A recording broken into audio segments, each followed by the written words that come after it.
We're celebrating Star Wars Day by taking a look at the automotive technology that gives vehicles force-like abilities. Much as the force sense can be used to identify impending danger, proximity sensors can detect when your vehicle is too close to an object for comfort. With proximity sensors playing a key part in autonomous driving, we take a look at how they work. TV commercials for new cars were once primarily focused on impressive horsepower or a slick new design.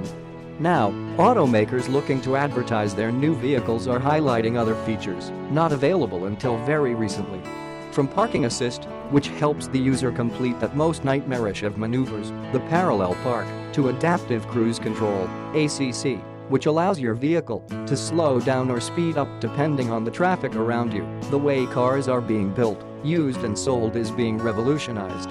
These capabilities, and other like these, are hugely important to the development of the driverless car and would not be possible without car proximity sensors. So, what are they and how do they work? Different horses, different courses. Car proximity sensors do very much what they say on the tin. They sense when your vehicle gets close to an object. How they work is less straightforward, with different types of sensors using different methods to help the driver avoid any nasty bumps